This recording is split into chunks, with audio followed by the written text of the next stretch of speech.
वक्त के साथ साथ पाकिस्तान में जो शहरों में रहने वाली आबादी है, वो जो रूरल एरियाज की आबादी है, उससे उस मुकाबले में वो ज़्यादा होती जा रही है और शहर जो है वहाँ पे मिडिल क्लास जो है वो ज़्यादा होती है। इसलिए ये कहा जा रहा है कि आने वाले सालों में पाकिस्तानी सियासत में मिडिल क्लास का रोल ज़्यादा होगा बहैसियत वोटर और अगर कोशिश ये भी है कि वो क़यादत में आए और शायद यही वजह है कि MQM जो अपना ये जो मैसेज है उसको लेके पंजाब आई। बात ये हो रही है कि अगर मिडिल क्लास का कोई शख्स जो है वो सियासत में आना चाहे तो वो सियासत कैसे करेगा, उसके सामने बैरियर्स क्या हैं। अगर वो जीत जाता है सीट मिसाल के तौर पर, तो ये मैं आपको दिखाता हूं कि अगर वो मिसाल के तौर पर सूबाई असेंबली का रुकन मुंतखब हो जाए तो उसको वहां पे तो कुछ पैसे मिल जाते हैं, वो अपना जो जिसे कहते हैं कि रोजमर्रा के जो अखराजात हैं शायद वो पूरा कर सके। ये जरा देखिए कि सेक्रेटरी पंजाब असेंबली के मुताबिक एक रुकन तकरीबन 70,000 रुपए तनख्वाह और अलाउंस की मद में हर माह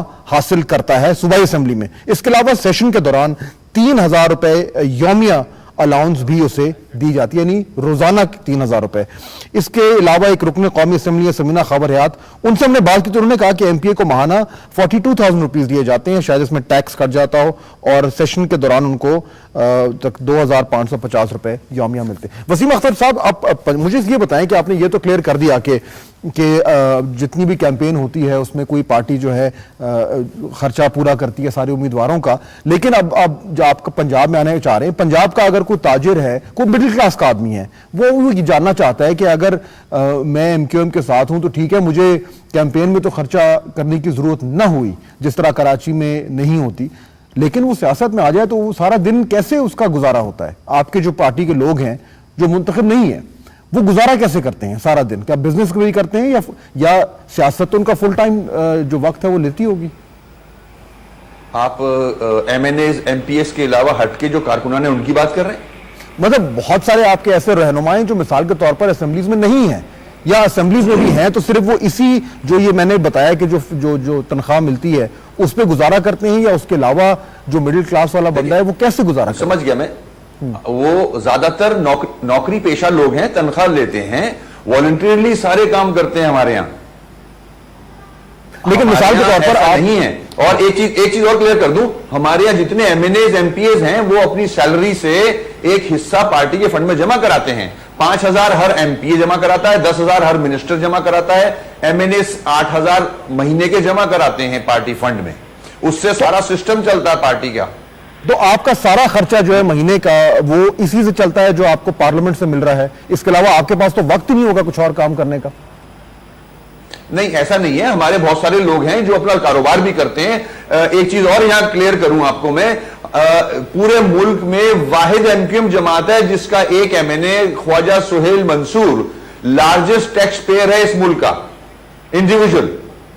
सबसे ज्यादा टैक्स पे उसने किया। ऐसी बात नहीं है, हमारे यहां खाते पीते लोग भी हैं, कारोबारी भी हैं, नौकरी पेशा भी हैं, मगर जहां इलेक्शन का काम है वो पार्टी करती है। देखिए, ये जो आप टेक्निकलिटीज में जा रहे हो, मैं समझता हूं जो तबका जो कारकुन है बड़ी जमातों का, खासतौर पर पंजाब में, वो बदजन हो चुका है, उसके मसाइल हल नहीं हुए। प्लस आपके यहां मौरूसी सियासत है, वो कारकुन कारपेट बिछा बिछा के झंडे लगा लगा के थक गया और जो टिकट जो है वो रिश्तेदारों को मिल जाते हैं। लेकिन ये अवैस लगारी साहब कह रहे हैं कि ऐसा नहीं है। अवैस लगारी साहब साथ आपके वो कह रहे हैं ऐसी बात नहीं है, मौरूसी सियासत वो कह रहे हैं वो नहीं है। आपने आज पंजाब में मौरूसी सियासत नहीं है, दोनों बड़ी जमात में मौरूसी सियासत है, सारे रिश्तेदार MNAs MPAs बने हुए हैं। आपने इस प्रोग्राम के अंदर वक्त के लिहाज से बड़ा अनफेयर हो रहे हैं। मुझे अगर 2 मिनट का जी मौका दें।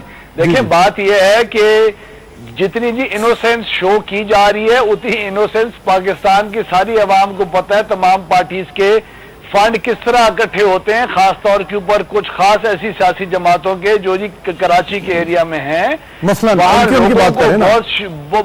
हाँ, मैं MQM की बात कर रहा हूं, मैं अर्ज करूं ये। हाँ, और मैं किसी के ऊपर इस वक्त इल्जाम तराशी नहीं कर रहा, ये लोगों और अवाम का जी मसला है कि किसको जज किस तरह जी करें। दूसरी, आप कॉन्स्टेंटली इस प्रोग्राम के अंदर फोकस करें जिन लोगों ने MPA MNA जी बनना है। देखिए, मिडिल क्लास का पैगाम लेके लोग या MQM आई है आम आवाम के पास। आम आवाम ने इससे इंप्रेस होके, उनसे कन्विंस होके या ना होके उनके हक या उनके खिलाफ वोट जी देना है इस वक्त। पाकिस्तान की आवाम और पंजाब की आवाम ये भी देखेगी कि सन 2002 से लेके सन 2010 तक MQM मुसलसल हुकूमतों का हिस्सा रही है, इनकी कारकर्दगी क्या है, और अवाम आज कारकर्दगी की बुनियाद के ऊपर वोट जी देती है कि पंजाब की आवाम के लिए अगर वफाकी हुकूमत का MQM एक हिस्सा रही है तो उन्होंने मिडिल क्लास आवाम के लिए या चाहे वो पंजाब के अंदर हो, सिंध के अंदर हो, बलोचिस्तान या फ्रंटियर के अंदर हो, उन्होंने कितनी उनकी जी खिदमत की है, क्या उन तक जो ठीक है, ये महज किसी मिडिल क्लास वाले को पार्टी का टिकट देने की वजह से लोग वोट नहीं करते, लोग वोट करते हैं सियासी जमातों की परफॉर्मेंस है। लेकिन देखिए ना, ये तो बात होगी ना वोटिंग की, लेकिन जाहिर बात है MQM ने अगर पंजाब में आना है तो उन्होंने यहीं से लीडरशिप जो है उसके ऊपर लेके आना है।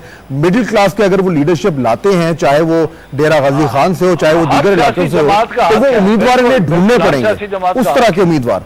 लेकिन मैं ये जानना चाह रहा हूं कि इस माहौल में जो भी ये उम्मीदवार उठाएंगे वो कैसे यहां पे सियासत कर पाएंगे। शहबाज शरीफ साहब का देखें, मैं आपको जरा दिखाता चलूं, फिर मैं वापस आता हूं। शहबाज शरीफ साहब के जो असासे हैं उसमें उन्होंने लिखा है कि उनके पास बैरून मुल्क 15 करोड़ रुपए हैं, मरी में एक प्लॉट है 1 करोड़ 16 लाख का, मरी में घर है 4/4 हिस्सा 50 लाख, ज़रई जमीन 70 लाख, सरमायाकारी 1 करोड़ और 67 लाख, 2 लैंड क्रूजर गाड़ियां हैं और बैंक बैलेंस 26 लाख है। इसके मुकाबले में वसीम अख्तर साहब ने जो बैलेंस अपना इलेक्शन कमीशन में दिया है, मैं वो भी आपको दिखा दूं। वसीम अख्तर साहब ने कहा है कि खानदानी घर है उनके पास, 3 करोड़ रुपए उसकी जो है वो वैल्यू है। दूसरा घर उनकी वाइफ के नाम है, 5 करोड़ उसकी वैल्यू है। 2 फ्लैट हैं किस्तों पर, 1 crore 20 lakh, defence saving certificate 30 lakh, गाड़ी प्राडो है 12 लाख की, सोना 40 तोला है 8 लाख 80 हजार का, बैंक बैलेंस 1 लाख 25 हजार, फर्नीचर दीगर अशिया 1 लाख।